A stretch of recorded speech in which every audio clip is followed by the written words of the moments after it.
21장. 여호사밧은 죽어서 다윗성의 가족묘지에 묻혔다. 그의 아들 여호람이 뒤를 이어 왕이 되었다. 여호람의 형제들은 아사랴, 여이엘, 스가랴, 아사랴우, 미가엘, 스바데다. 이들은 유다왕 여호사밧의 아들들이다. 이들의 아버지는 아들들에게 은과 금과 다른 귀중품에 더하여 유다의 요새, 성읍들까지 아낌없이 선물로 주었다. 하지만 왕권은 맏아들인 여호람에게 물려주었다. 그러나 여호람은 아버지의 나라를 물려받아 왕위를 굳건하게 하고 나서 몇몇 관리와 자기 형제들을 모두 죽였다. 여호람은 왕이 되었을 때 32살이었고 예루살렘에서 8년 동안 다스렸다. 그는 이스라엘 왕들을 본받았고 아합 왕조와 결혼했다. 하나님께서는 그를 악한 왕으로 여기셨다. 그러나 다윗과의 언약을 생각하여 다윗 자손을 선뜻 멸하지 않으셨다.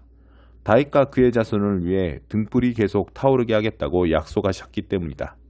여호람이 다스리는 동안 에돔이 유다의 통치에 반기를 들고 자신들의 왕을 세웠다.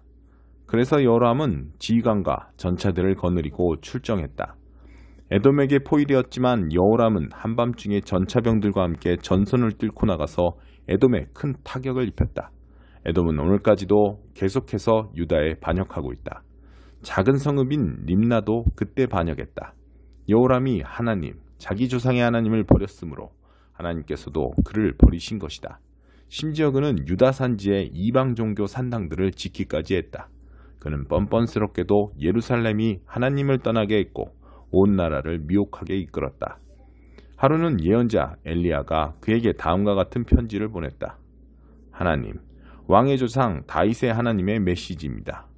내가 유다 왕들, 곧 내 아버지 여호사밧과 할아버지 아사의 길을 따르지 않고 북쪽 이스라엘 왕들의 길로 빠져 유다와 예루살렘이 하나님을 떠나게 하고 아합과 그 무리가 걸었던 배교의 길을 한 걸음씩 따라갔으니 너는 내 친형제들까지 죽였으니 오히려 그들보다 못한 자다. 하나님이 내 백성, 내 아내, 내 아들, 내 모든 소유를 끔찍한 재앙으로 칠 것이다. 그리고 너는 창자의 고통스럽고 수치스런 중병이 될 것이다. 재앙은 침략으로 시작되었다. 하나님께서 블레셋 사람과 에티오피아 근처에 사는 아랍 사람을 일으켜 여호람을 공격하게 하셨다. 그들은 유다 국경을 넘어 쳐들어와 유다를 약탈했다. 왕의 아내와 아들들까지 왕궁에 있는 모든 것을 약탈했다. 남은 사람이라고는 막내 아들 아하시아뿐이었다. 이 일이 있은 뒤에 여호람의 창자에 끔찍한 중병이 들었다. 2년쯤 후에 그는 대변마저 가리지 못하게 되었고 결국 고통 가운데 몸부림치며 죽었다. 백성은 그를 높이지 않았고 왕이 죽을 때 큰 모닥불을 피우는 관례마저 따르지 않았다. 여호람은 왕이 되었을 때 32살이었고 예루살렘에 8년 동안 통치했다. 그가 죽었을 때는 아무도 눈물을 흘리지 않았다. 오히려 그가 죽어 속이 다 시원했다. 사람들은 그를 다윗성에 묻었으나 왕실묘지에 안장하지는 않았다. 9장. 5번째 천사가 나팔을 불었습니다. 나는 별 하나가 하늘에서 땅으로 수직으로 떨어져 내리는 것을 보았습니다. 그 별은 바닥 없는 구덩이를 여는 열쇠를 건네받았습니다. 그는 바닥 없는 구덩이를 열었습니다.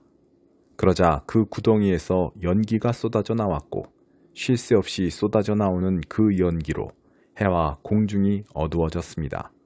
그 후에 연기 속에서 정갈의 독을 품은 메뚜기들이 기어나왔습니다. 그들에게 명령이 떨어졌습니다. 풀은 해치지 마라. 푸른 것은 무엇이든 해치지 말고 나무 하나도 해치지 마라. 다만 사람들만 해치되 이마에 하나님의 도장이 찍히지 않은 자들만 해쳐라. 그들은 괴롭히기만 할 뿐 죽이지는 말라는 명령을 받았습니다. 그들은 5달 동안 괴롭혔는데 그들이 주는 고통은 정갈에게 쏘이는 것 같은 고통이었습니다. 이런 일이 일어나면 사람들은 고통받느니 차라리 죽으려고 스스로 목숨을 끊을 방도를 찾습니다. 그러나 그들은 찾지 못할 것입니다. 죽음이 그들을 피해 다닐 것이기 때문입니다. 그 메뚜기들은 전투 채비를 갖춘 말처럼 보였습니다. 그들은 금면류관과 사람의 얼굴과 여자의 머리카락과 사자의 이빨과 철 가슴막이를 하고 있었습니다. 그들의 날개 소리는 말들이 끄는 전차가 싸움터로 질주하는 소리 같았습니다. 그들의 소리는 정갈의 꼬리처럼 독침을 가졌습니다. 그들은 그 꼬리로 5달 동안 인류를 괴롭히라는 명령을 받았습니다. 그들에게는 왕이 있었는데 바닥 없는 구덩이의 천사가 바로 그입니다. 그의 이름은 히브리 말로는 아바돈, 그리스 말로는 아볼루온, 곧 파괴자입니다. 첫 번째 화가 지나갔습니다. 그러나 아직도 2가지 화가 더 남았습니다. 6번째 천사가 나팔을 불었습니다. 나는 하나님 앞에 있는 금제단의 뿔들로부터 울리는 한 음성이 6번째 천사에게 말하는 소리를 들었습니다. 네 천사들, 큰 강 유프라테스에 감금되어 있는 그 천사들을 풀어놓아 주어라. 그 네 천사가 풀려났습니다. 네 천사는 정해진 년, 월, 일, 그리고 시까지 맞춰 인류의 3분의 1을 죽일 준비를 하고 있던 이들입니다. 기마대의 수는 2억이었습니다. 나는 환상 중에 그 수를 들었고 말들과 그 위에 탄 이들을 보았습니다. 말 탄 이들은 화염 같은 가슴마기를 했고 말들은 머리가 사자머리 같았으며 불과 연기와 유황을 내뿜고 있었습니다. 그들은 이 3가지 무기, 곧 불과 연기와 유황으로 인류의 3분의 1을 죽였습니다. 그 말들은 입과 꼬리로 사람들을 죽였습니다. 뱀 같은 그 꼬리에도 머리가 달렸는데 그것으로도 큰 해를 끼쳤습니다. 이런 무기에 죽임을 당하지 않고 살아남은 자들은 계속 전처럼 멋대로 살아갔습니다. 삶의 길을 바꾸지 않았습니다. 귀신들에게 예배하던 것을 멈추지 않았고 보거나 듣거나 움직이지 못하는 금, 은, 노쇠 덩어리, 돌, 나무 조각들을 삶의 중심으로 삼던 것을 그만두지 않았습니다. 마음에 변화를 주는 어떤 기미도 없었습니다. 여전히 살인, 점치는 일, 음행, 도둑질에 빠져 지냈습니다. 5장 6째 환상, 날아가는 책. 다시 고개를 들어보니 놀랍게도 날개를 단 책이 보였다. 날아가는 책이었다. 전령천사가 내게 말했다. 지금은 무엇이 보이느냐? 내가 말했다. 날아가는 거대한 책 한 권이 보입니다. 길이가 9m, 너비가 4.5m나 됩니다. 그가 내게 말했다. 이 책은 온 세상 모든 도둑과 거짓말쟁이들에게 내려지는 판결이다. 책의 처음 절반은 도둑에 관한 내용이고 나머지 절반은 거짓말쟁이에 관한 내용이다. 내가 이것을 보냈다. 만군의 하나님의 포고다. 이 판결이 모든 도둑과 거짓말쟁이의 집에 빠짐없이 날아들 것이다. 집 하나하나에 내려앉아 기둥과 돌을 허물어뜨릴 것이다. 7째 환상, 양동이 속의 여인. 전령천사가 나타나서 말했다. 위를 보아라. 무엇이 보이는지 말해보아라. 내가 말했다. 대체 저것이 무엇입니까? 그가 말했다. 모든 곳, 모든 자의 죄를 담고 어디론가 가는 양동이다. 그때 나무로 만들어진 양동이 뚜껑이 열리고 한 여자가 그 속에 앉아있는 모습이 보였다. 그가 말했다. 이 여자는 악독이다. 밖으로 나오려는 그녀를 그가 다시 양동이 속으로 밀어넣고는 납뚜껑을 단단히 고정시켰다. 그 다음 내가 위를 보니 놀랍게도 여자 둘이 날아가는 광경이 보였다. 날개를 활짝 펼친 그들이 큰 양동이를 공중으로 들고 올라갔다. 내가 전령천사에게 말했다. 저들이 저 큰 양동이를 어디로 가져가는 겁니까? 그가 말했다. 동쪽 신할 땅으로 가는 중이다. 거기서 그들은 창고를 하나 지어 거기에 양동이를 보관할 것이다. 8장 가늠하다 잡혀온 여인. 예수께서 올리브산으로 가로질러 가셨다가 곧이어 성전으로 돌아오셨다. 사람들이 떼를 지어 그분께 몰려왔고 예수께서는 자리에 앉아 그들을 가르치셨다. 종교학자와 바리새인들이 가늠하다가 붙잡힌 한 여자를 끌고 왔다. 그들은 모든 사람이 잘 볼 수 있도록 여자를 세워놓고 말했다. 선생님, 이 여자가 가늠하다가 현장에서 잡혔습니다. 모세는 율법에서 이런 자들을 돌로 치라고 명령했습니다. 선생님은 뭐라고 하겠습니까? 그들은 예수를 함정에 빠뜨려 뭔가 책잡을 만한 발언을 하도록 유도했다. 예수께서 몸을 굽혀 손가락으로 땅에다 뭔가를 쓰셨다. 그들은 계속해서 그분을 다그쳤다. 예수께서 몸을 펴고 일어나 말씀하셨다. 너희 가운데 죄 없는 사람이 먼저 돌로 쳐라. 그런 다음 다시 몸을 굽혀 땅에다 뭔가를 더 쓰셨다.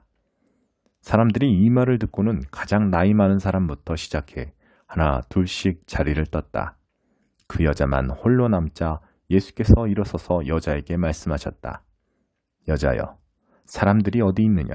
너를 정죄하는 사람이 아무도 없느냐? 아무도 없습니다, 주님. 나도 너를 정죄하지 않겠다.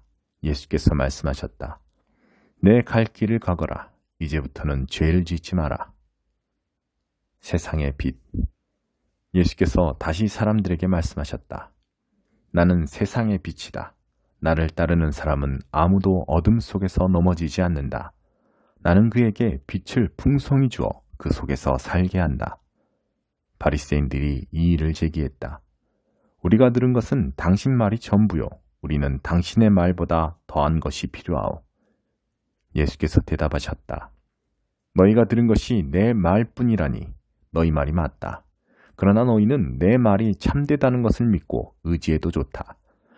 나는 내가 어디에서 왔고 어디로 가는지 알지만 너희는 내가 어디에서 와서 어디로 가는지 알지 못한다. 너희는 너희가 보고 만질 수 있는 것에 근거해서 판단하지만 나는 그런 식으로 판단하지 않는다. 설령 내가 판단하더라도 내가 하는 판단은 참되다. 그것은 내가 좁은 경험에 근거해서 판단하지 않고 나를 보내신 크신 아버지 안에서 그분과 함께 판단하기 때문이다. 이것은 두 증인의 증언은 믿어도 된다고 한 하나님의 율법의 조건이 충족된 것이다. 너희가 들은 내 말이 그러하다. 나도 너희에게 말하고 나를 보내신 아버지께서도 너희에게 말씀하시기 때문이다. 그들이 말했다. 당신의 아버지라는 분이 어디 있소? 아버지께서 말씀하셨다. 너희가 나를 보면서도 나를 알지 못하는데 어찌 아버지를 알기 바라느냐? 너희가 나를 알았더라면 아버지도 알았을 것이다. 이것은 예수께서 성전 헌금함 근처에서 가르치며 하신 말씀이다. 아무도 그분을 잡는 사람이 없었다. 아직 그분의 때가 되지 않았기 때문이다. 예수께서 이전에 말씀한 내용을 다시 말씀하셨다. 나는 이제 곧 떠나고 너희는 나를 찾으려고 할 것이다. 하지만 너희는 그렇게 하다가 하나님을 놓치고 죽음이라는 막다른 길로 치닫게 될 것이다. 너희는 나와 함께 갈 수 없다. 유대인들이 말했다. 그렇다면 이 사람이 자살하겠다는 말인가? 너희는 나와 함께 갈 수 없다는 말이 그런 뜻인가? 예수께서 말씀하셨다. 너희는 이 세상에 매여 있지만 나는 너희가 볼 수 있는 세상, 그 너머의 세상과 연결되어 있다.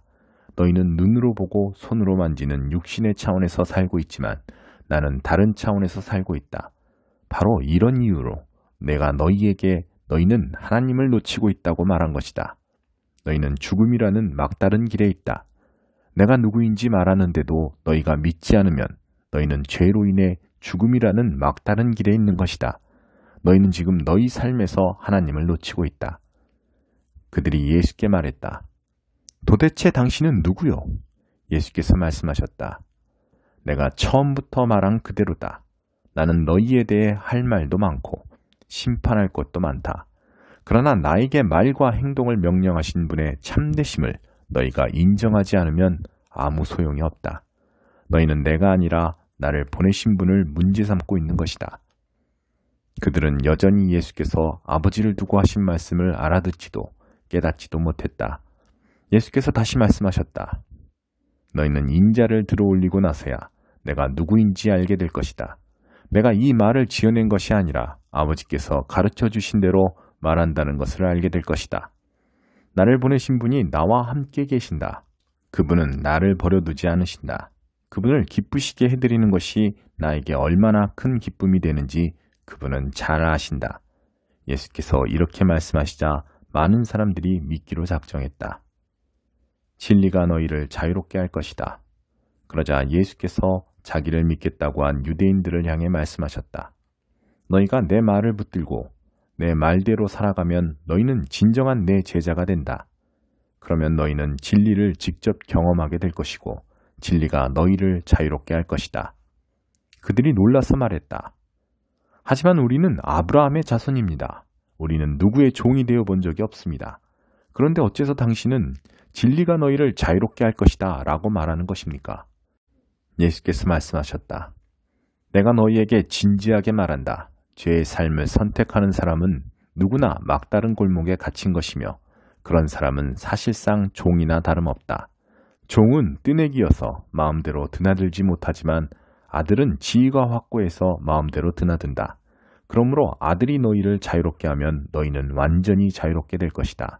나도 너희가 아브라함의 자손인 줄은 안다. 그러나 나는 너희가 나를 죽이려 한다는 것도 알고 있다. 그것은 나의 메시지가 너희 둔한 머리에 속속들이 스며들지 않았기 때문이다. 나는 아버지와 사귀면서 본 것을 말하는데 너희는 단지 너희 아버지께서 들은 것을 계속 행한다. 그들이 붕괴했다. 우리 아버지는 아브라함이요. 예수께서 말씀하셨다. 너희가 아브라함의 자손이라면 아브라함이 한 일을 너희도 했을 것이다. 그러나 너희는 지금 하나님께로부터 직접 들은 진리를 너희에게 전해준 나를 죽이려고 한다. 아브라함은 그런 일을 하지 않았다. 너희는 너희 아버지의 일을 고집스럽게 되풀이하고 있다. 그들이 말했다. 우리는 사생아가 아니오. 우리에게는 적법한 아버지이신 유일하신 하나님이 계시오. 예수께서 말씀하셨다. 하나님이 너희 아버지라면 너희가 나를 사랑했을 것이다. 내가 하나님께로부터 나서 이 세상에 왔기 때문이다. 나는 내 뜻대로 온 것이 아니다. 아버지께서 나를 보내셔서 온 것이다. 어째서 너희는 내 말을 한마디도 알아듣지 못하느냐? 그것은 너희가 내 말을 감당할 수 없기 때문이다. 너희는 너희 아버지인 마귀에게서 났고 너희가 하려는 일은 온통 그를 기쁘게 하는 것뿐이다. 마귀는 처음부터 살인자였다. 그가 진리를 견디지 못하는 것은 그 속에 진리가 조금도 없기 때문이다. 그 거짓말쟁이는 말할 때마다 자기 본성에 따라 말을 만들어내고 그 거짓말로 온 세상을 가득 채운다. 내가 와서 너희에게 명백한 진리를 말해도 너희는 나와 관계하려고 하지 않는다. 너희 가운데 내가 그릇된 말이나 죄악된 행동을 하나라도 했다고 입증할 수 있는 사람이 있느냐? 내가 진리를 말하는데도 너희는 어째서 나를 믿지 않느냐? 하나님과 한편에 있는 사람은 누구나 하나님의 말씀을 듣는다. 너희가 듣지 않는 것은 하나님과 한편에 있지 않기 때문이다. 나는 아브라함이 있기 전부터 있었다. 그러자 유대인들이 말했다. 당신의 말로 모든 것이 분명해졌소. 우리가 당신을 사마리아 사람이라 하고 미치고 귀신 들렸다고 한 것이 처음부터 옳았소. 예수께서 말씀하셨다. 나는 미친 것이 아니다. 나는 다만 내 아버지를 영화롭게 하고 있는데 너희는 나를 모욕하고 있다. 나는 내 자신을 위해서는 아무것도 구하지 않는다. 그러나 여기에 영광스럽고 큰 일을 계획하시고 그 일을 하기로 작정한 분이 계시는데 그분은 하나님이시다. 내가 아주 확신 있게 말한다. 너희가 내 말대로 행하면 결코 죽음을 대면하지 않을 것이다. 이때 유대인들이 말했다. 당신이 미쳤다는 것을 이제 알겠소. 아브라함도 죽었고 예언자들도 죽었소. 그런데도 당신은 내 말대로 행하면 결코 죽음을 대면하지도 맛보지도 않을 것이다 라고 말하다니 당신이 아브라함보다 크다는 말이오. 아브라함도 죽었고 예언자들도 죽었소. 당신은 자신이 누구라고 생각하는 거요? 예수께서 말씀하셨다. 내가 사람들의 이목을 내 자신에게로 끌려고 한다면 그것은 헛된 일로 끝나고 말 것이다. 그러나 내 아버지, 곧 너희가 너희 아버지라고 부르는 분께서 이 순간에 나를 영광의 자리에 두셨다. 너희는 그분을 알아보지 못했으나 나는 그분을 알아보았다. 내가 겸손한 척하며 무슨 일인지 모르겠다고 말하면 나도 너희와 같은 거짓말쟁이가 되고 말 것이다. 그러나 나는 알고 있고 그분의 말씀대로 행하고 있다. 너희 조상 아브라함은 희열에 찬 믿음으로 역사의 뒤안길을 굽어보면서 나의 날이 오는 것을 보았다. 나는 그날을 보고 크게 기뻐했다. 유대인들이 말했다. 당신이 50살도 되지 않았는데 아브라함이 당신을 보았다는 말이오. 예수께서 말씀하셨다. 나를 믿어라. 나는 아브라함이 있기 오래전부터 존재했다. 그 말에 그들이 폭발하고 말았다. 그들은 돌을 들어 그분을 치려고 했다. 그러나 예수께서는 어느새 성전을 빠져나와 사라지셨다.